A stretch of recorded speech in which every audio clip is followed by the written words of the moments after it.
Topik berikutnya, Presiden Joko Widodo menjawab alasan pemerintah belum beraktivitas di IKN. Menurut Presiden, belum lengkapnya fasilitas penunjang dan beberapa faktor lain menjadi alasan pemerintah belum pindah ke IKN. Namun, Jokowi menyebut 3 hingga 4 hari ke depan akan menuju IKN. Presiden Jokowi masih belum bisa memastikan terkait kapan pemerintahan secara resmi memindahkan seluruh aktivitasnya dari Jakarta menuju IKN. Menurutnya perlu ada proses pembenahan serta pelengkapan terkait dengan infrastruktur penunjang yang harus disiapkan.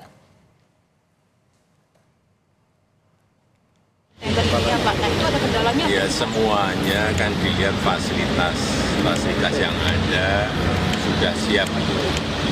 Memang sebagian sudah siap, tetapi sebagian juga belum. Saya kira kita pindah itu kalau betul-betul siap. Termasuk saya ini juga sama. Pindah betul-betul memang harus siap betul. Tapi kan kita terus ke sana 3 hari, 4 hari untuk terus mengkonsolidasi dengan Pak Kepala Otorita IKN agar apa yang sudah kita rencanakan sesuai dengan target yang ditentukan. Kepala Sekretariat Presiden Heru Budi Hartono memastikan Presiden Jokowi memilih berkantor di IKN hingga jelang pelantikan Presiden terpilih pada 20 Oktober mendatang. Menurutnya Jokowi akan berkantor di IKN sejak 10 September hingga 19 Oktober.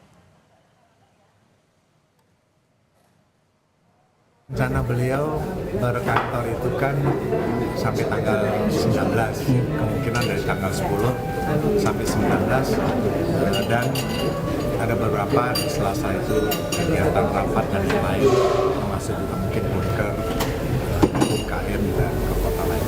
Berarti selama berapa hari itu Pak? Seminggu lebih? Ya kalau sampai tanggal 19 Oktober, lebih 40 hari. Bapak Presiden ke IKN tuh biar pembangunan cepat atau bagaimana sih Pak? Ya beliau kerja di sana sambil mengundang. Jelang purna tugas, Presiden Jokowi akan berkantor 40 hari di IKN. Lebih lengkap akan disampaikan jurnalis Kompas TV Cindy Permadi. Di hari-hari terakhir menjabat ini, Cindy, apa kegiatan Presiden nanti di IKN? Ada beberapa diantaranya adalah melaksanakan sidang kabinet pada tanggal 11 September 2024 atau tepat 1 bulan setelah sidang kabinet perdana digelar pada pertengahan Agustus 2024. Nah sebenarnya ada beberapa alasan mengapa yang kami cermati bisa jadi latar belakang kenapa Presiden Joko Widodo akan menghabiskan masa jabatannya di Ibu Kota Negara Nusantara. Ada 3 poin sebenarnya. Yang pertama adalah tidak bisa melepaskan adanya kepentingan Presiden Joko Widodo untuk memastikan percepatan pembangunan IKN. Karena sebelumnya Presiden juga sudah mengakui kalau cuaca menjadi salah satu faktor yang tidak menguntungkan dalam hal percepatan pembangunan IKN. Ini juga jadi alasan mengapa pemerintah memperpanjang masa operasi modifikasi cuaca sampai tanggal 12 September nanti. Alasannya tidak hanya untuk mengantisipasi adanya resiko bencana, tapi juga untuk memperlancar proses pembangunan IKN. Salah satunya juga bandara, ini jadi poin yang ditekankan oleh Presiden. Apabila bandara sudah jadi, maka Presiden bisa berkantor di sana. Alasannya adalah agar untuk agenda kunjungan kerja, titik berangkatnya bisa selalu dari IKN.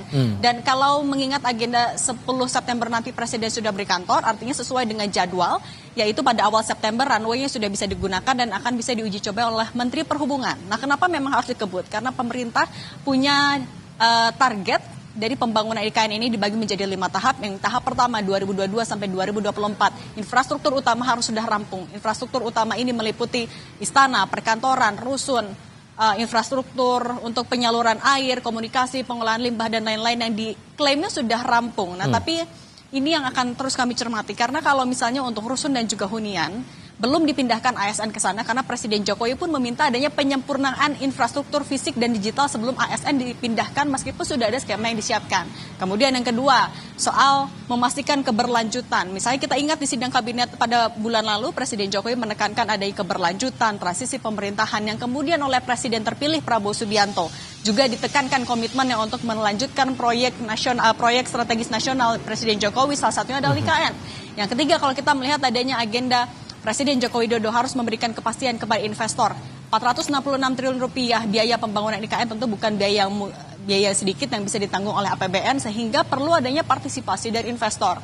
Kalau dari jadwal yang disampaikan oleh pemerintah sebenarnya pada bulan September akan ada 2 groundbreaking dari investor asing. Ini akan jadi investor asing murni perdana yang mengucurkan dananya ke IKN yang dikabarkan akan dilakukan pada bulan September dan proyeknya terkait di sektor pendidikan dan juga properti. Nah, tapi terlepas dari 3 poin itu, lagi-lagi agenda terdekat dari Presiden Joko Widodo adalah melakukan sidang kabinet tanggal 11 September 2024 nanti, Tifal.